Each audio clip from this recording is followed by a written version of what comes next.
Good morning. My topic for today is biliary tract malignancies in primary sclerosing cholangitis, gallbladder polyps, as well as choledochal cysts. The contents would include an introduction with primarily discussing on cholangiocarcinoma with PSC, the other hepatobiliary malignancies on gallbladder polyps, as well as a short ILBS data on PSC. So the introduction is that, as we all know, PSC is a chronic inflammatory disorder which involves both intra and extrahepatic ducts. The incidence is around 1.6 per million, and clinical course is very variable. There is an asymptomatic phase and symptomatic phase, and it is also a condition which predisposes to a lot of cancer. Nearly 44% of patients with PSC end up having a mortality due to carcinoma, and the major composition is by cholangiocarcinoma, which is seen nearly 1600 times more than the normal general population. Some of the other malignancies include gallbladder carcinoma, very rarely hepatocellular carcinoma, and some reports of even pancreatic adenocarcinoma, as well as colorectal carcinoma due to the higher incidence of IBD. So the first question, that is, why is the risk of malignancies higher with PSC? And on the left is a very complicated diagram which shows there is an interrelation between the type of liver disease, the genetic factors, the myoblast activation. So I've tried to simplify this. So I've tried to simplify this by these three mechanisms which are primarily involved in PSC, which the most important is the intestinal translocation, which includes the lipopolysaccharides as well as a lipoic acid, which in turn activates the TLR4 dependent mechanisms, causing disruption of the biliary epithelial tight junctions, exposing to toxic bile acids, predominantly deoxycholic acid. This is where another mechanism of PSC which is postulated, which are the transporter defects, which are seen in MDR3, which leads to decreased concentration of phosphatidylcholine. All of this leads to inflammation. Inflammation leads to the activation of CD8, CD4 T cells, TNF, TGF-beta, interleukin-1, in turn leading to myoblast activation and fibrosis. Now, how does malignancy come about, especially in cholangiocarcinoma, is that once you have peribiliary fibrosis, it predisposes to multifocal strictures. Once there are multifocal strictures, there are bacterial infections, which in turn leads to an increase in inducible nitric oxides, increase in 3-nitrosotyrenine, also activates the EGFR pathway, the KRAS system. The bile acids, as I'd shown earlier, also are very toxic, reduce the chemoprotection, and as well as the reduction leads to decreased anti-carcinogenic effects, DNA damage, and eventually leads to metaplasia and dysplasia. There is also some role of some genetic and epigenetic mechanisms which are at play, but most of all this data is still evolving and we still don't have a clear-cut answer, but most of it is due to the dominant stricture which is normally found in cholangiocarcinoma as the highest risk factor for developing cholangiocarcinoma with PSC. Now, this is a very recent article which has actually shown the implication of gut microbiome. And the gut microbiome for PSC actually in this study has shown that the myeloid-derived cells are actually activated by the gram-negative bacteria. They reduce their concentration in the hepatocytes, and it causes the CXCL1 neutralization. And all of these mechanisms have been postulated to be one of the reasons where there is decreased cholangiocarcinoma. All of these are mouse models. They still require a lot of validation, but it does show that there is a role of microbiome as one of the important factors for PSC. Now, coming to the epidemiology, these are the retrospective data from around the world, which includes Sweden, includes Japan, Netherlands, as well as the United Kingdom. And as I mentioned earlier, cholangiocarcinoma is very high as compared to the general population. Now, the risk factors for the development of cholangiocarcinoma is depicted by the diagram on the left, which includes an elderly male with a higher duration of IBD, a large duct disease, and possibly having hepatitis B and hepatitis C. These are the most risk factors for development of cholangiocarcinoma. The clinical features for cholangiocarcinoma include the presence of dominant strictures, which are defined as diameter of less than 1.5 mm in the CBD as well as the hepatic duct. It has been shown that PSC with cholangiocarcinoma probably has a reduced incidence of cirrhosis, even though it could be argued that it's cholangiocarcinoma which causes a higher mortality before there is development of cirrhosis. The common clinical features include features of cholangitis, which include fever, abdominal pain, and jaundice. Deranged LFTs, which includes a disproportionately high alkaline phosphatase with GGT. And it is typically the reason being cholangiocarcinoma is severe with PSC is because it's diagnosed at a very advanced stage and normally the infiltrating ductal type is the common one. And the reason being that we still do not have the correct biomarkers as well as the imaging techniques at present to detect PSC at a very earlier stage as before. So diagnosis CA99, which is commonly used, its role continues to be limited because it is also elevated in other forms, especially cholangitis, so it's very difficult to differentiate other malignancies as well as people who have fucosynyl transferase genotype. It has been said that if it's more than 129, the sensitivity is 79% and specificity of 99%. Serum CEA has been shown to have a high specificity but very low sensitivity. It has been used as a survival predictor, especially in patients who have gone surgery for cholangiocarcinoma, but its validation for PSC is doubtful. And as I said, most of these biomarkers continue to be not reliable in detecting early cholangiocarcinoma with PSC. The imaging modalities include computed tomography, MRI, all of which have a very high specificity but low sensitivity.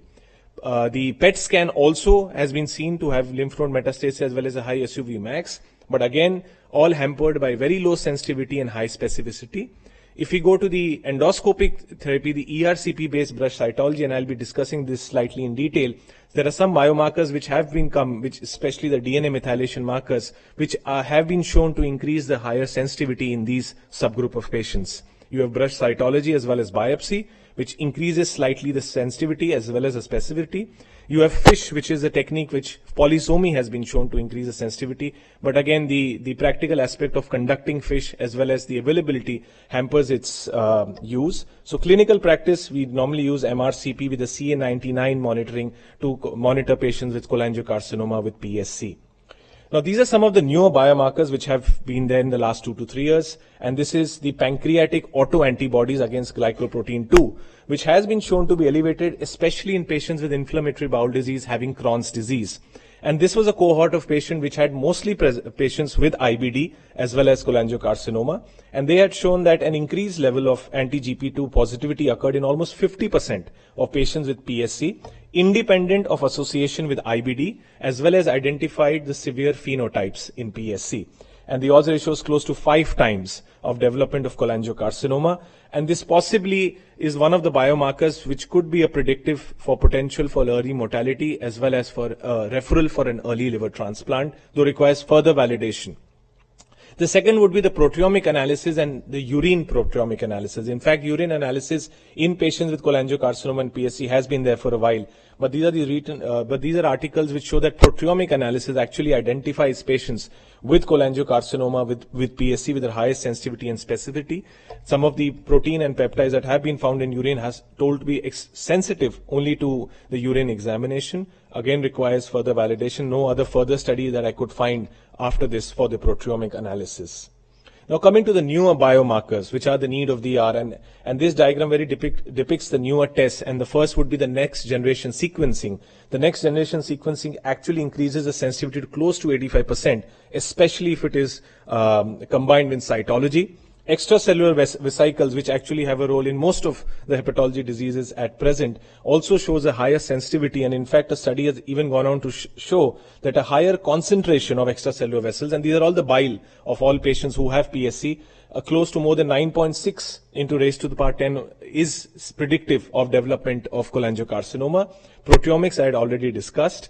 The other would be an intraductal ultrasound, which has been shown to have diagnostic ability and is sensitivity of close to 94%, but is of course limited by the fact that you cannot do a biopsy while you do an IDUS. Some of the other things include a confocal laser endomicroscopy, again with high sensitivity, but there is a problem that it requires a higher expertise to actually diagnose patients with cholangiocarcinoma. And the lastly being spy cholangioscopy with biliary biopsy, which is increasingly being used nowadays, which actually shows a high specificity. So these could be some of the other things that can be done for an earlier diagnosis of cholangiocarcinoma with patients with PSC. The other would be the DNA methylation markers or the molecular markers. And as I discussed earlier, that most of these markers, there is a role of genetic predisposition which happens. And these are some of the areas which includes tissues, biliary brushes, bile, blood, as well as urine and bile. But these are still studies, these are still markers which require further validation and requires further support for them to come in routine clinical practice for the diagnosis of malignancy, especially cholangiocarcinoma with PSC. So the treatment remains liver transplant or surgery, but the five-year survival rate has been less than 30%. and this is where the early recognition with chemotherapy and liver transplant, also called as the Mayo Protocol, was introduced with patients with cholangiocarcinoma with PSC. And this was the criteria for patients fulfilling the Mayo criteria, which include a confirmed hilar cholangiocarcinoma CA19-9, a tumor size of less than 3, absence of metastasis, a negative EUS of regional lymph nodes. It must be kept in mind that if the patient has undergone a EUS biopsy of the hilar lesions, they are out of the protocol because it leads to increased seeding of the tumor malignancy. And this is the Mayo Protocol, which includes an external beam radiation. It includes a brachytherapy, and which is followed 2 weeks by a capseta-based regime, abdominal exploration, and followed by liver transplant. Most of the studies which have been done by the Mayo Protocol show a survival rate of 70%, but that's only for 2-year survival rate or 3-year survival rate. As the disease progresses, it's still around 30 to 40%. Still underlying the fact that we need to diagnose cholangiocarcinoma with PSC much earlier than it is actually done. Some of the earlier hepatobiliary malignancies include gallbladder cancer, which shows a 9-fold increase, and some of the risk factors include advancing age as well as PSC. Hepatocellular carcinoma, probably due to the presence of an advanced cirrhosis, nearly 2 to 3%, and as I had mentioned earlier, pancreatic cancer, which has been seen nearly 1 to 3%. Colorectal carcinoma is also there. I've not included because this was primarily biliary malignancies with PSC. So this comes to a very old study of gallbladder disease in patients with PSC. This included almost 286 patients, and one or more gallbladder abnormalities was found in close to 41% of patients. Most of these patients presented with cholecystitis. They had 6% had a gallbladder mass on imaging, and out of those 18 patients who had a mass, nearly 56% had gallbladder carcinoma. So it is very imperative that when we are following up a patient of PSC, all gallbladder abnormalities have to be noted, and in fact may be sent for an early gallbladder removal because of the risk of higher gallbladder carcinoma. This was a very large study which was done in the United Kingdom, which had actually shown the prevalence of these various carcinomas. And it shows that nearly 164 patients out of this very high cohort developed cholangiocarcinomas, 103 GB cancers, 47 liver cancers, 800 pancreatic cancers, but these were all patients who were in IBD and did not have PSC. The actual rate was around 84%. And most of these studies say that either the patient is younger at age at diagnosis, which is less than 40 years of age, older presentation have a decreased risk of malignancy, and African or Caribbean is because it was done primarily in the United Kingdom, and they have recommended an annual imaging for patients for detection of malignancies with patients of PSC. So coming to the second part, which are gallbladder polyps, and gallbladder polyps are normally defined as elevation of the gallbladder mucosa, which protrudes into the gallbladder lumen. Its prevalence is 5%. 5% of these polyps are actually called true gallbladder polyps, and 95% are the pseudo gallbladder polyps. Now, there is not much data on the pathogenesis as to how gallbladder polyps actually convert into malignancies, but I had actually found a recent data which was showing the genomic characterization of coexisting neoplasia with carcinomatic lesions.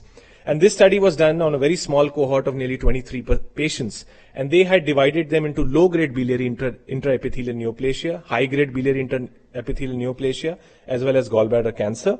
And they had shown that aging, advancing aging, and mutation accumulations are one of the reasons why they can develop a gallbladder carcinoma, though the biggest fallacy is that they have also advocated a independent pathway as well as a dependent pathway. So it all goes to say that not all gallbladder polyps will lead to gallbladder cancer, and there is still much more data required to actually tell us how many of these gallbladder polyps will actually convert into gallbladder cancer.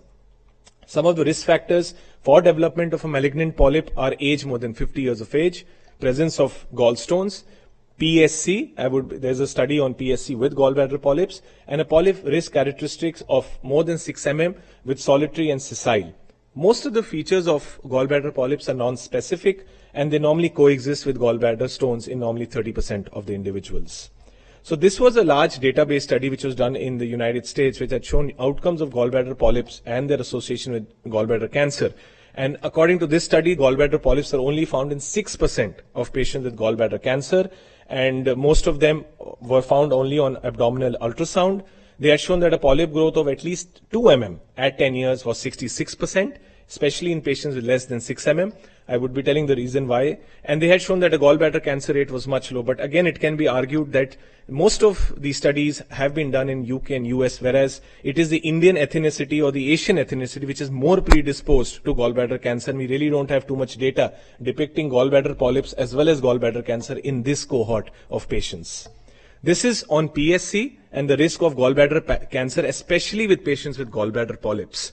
And this was close to 453 patients with a median follow-up time of close to 7 years. Gallbladder polyps, 16% were found, in which 77% were benign. Dysplasia was seen in 6%, and malignancy was in 18%. The overall incidence of GB cancer was close to 8.8%, and the size given was polyp of more than 10, or an interval growth on preoperative imaging was found to be predictive of malignancy and should be removed. And all these patients should undergo a cholecystectomy. Though the study did conclude at the end of the day that majority did not show significant growth, but again it is again hampered by the fact that the population that they chose was not the Indian ethnicity.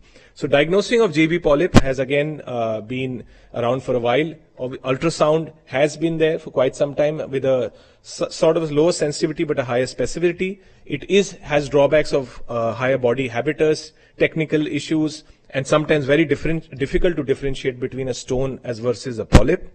CT and MRI are still very inferior to an ultrasound, and especially even a contrast ultrasound, which has now been shown to an increased sensitivity as well as specificity, but still continues to be evaluated. EOS has been found to be quite superior to all these modalities, but the drawback is that once the size is less than 1 centimeters or less than 10 mm, even EOS has been shown to have a doubtful efficacy in this group. In fact, there is an EOS staging, which was long back from 2002, which has looked at the maximum diameter in mm. It has looked at the internal echo pattern, also at the hyperechoic spots. And the study had shown that if the score is more than 12, then there was a sensitivity of 77%, a specificity of 82%, and a diagnostic accuracy of 83%. Though much more can be done to find more reason. Now, the treatment is based on the size and size only, as well as the high-risk features. So all polyps with the previously mentioned high-risk features, irrespective of the size, must undergo a cholecystectomy. A polyp of more than 10 must undergo a cholecystectomy. A polyp with gallstones and surgically viable should also undergo a cholecystectomy. Polyp between 6 to 9 can ideally be followed up for 6 to 9 months if they do not have any high-risk features. And if there is a follow-up increase of more than 2 mm in size during follow-up, or if they reach 10 mm, even then a cholecystectomy is best advised in this group. And these are the European Society guidelines. The last part of the presentation are the choledochal cysts, and very briefly, the choledochal cysts are actually congenital anomalies which involve the cystic dilatation of various ducts. The Asian population seems to have a higher incidence, and mostly in the pediatric population around 25%, by 10 years close to 55%. There is a female preponderance of this disease. And the pathogenesis, very shortly, is the Babbitt's hypothesis, which is primarily based on the long common channel, which leads to a loss of sphincter action in the proximal aspect, leading to the reflux of activated pancreatic enzymes, leading to weakening of biliary ducts. These lead to probably higher incidence of malignancy as one of the reasons. Some of the others include the distal obstruction theory, which means that there is a distal CBD web, or an SOD, which leads to CDC. The Davenport theory, where they have postulated that these cysts are congenital in nature and there are fewer neurons and ganglions. Or lastly, the Okawa and colleagues, which have shown that elastin fibers in the biliarity do not develop before the age of 1 year and afterwards turn into fusiform. Now, the risk of malignancy in this group is high, 4% in infancy, 14% after 20 years, nearly 30% also sometimes at the age of 60 years, with an overall incidence of close to 7.5%.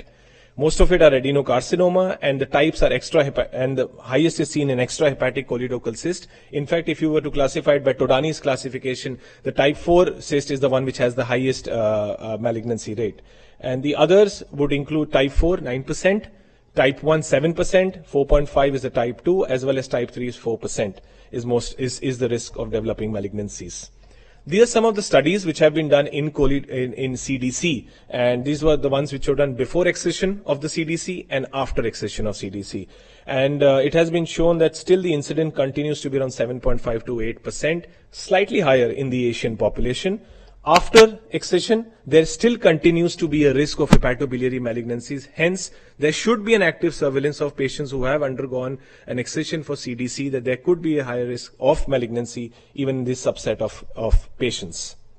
The treatment involves cystic excision because there is a 4-risk increase in malignancies. When discovered a choledochal cyst, all of them should be ideally excised.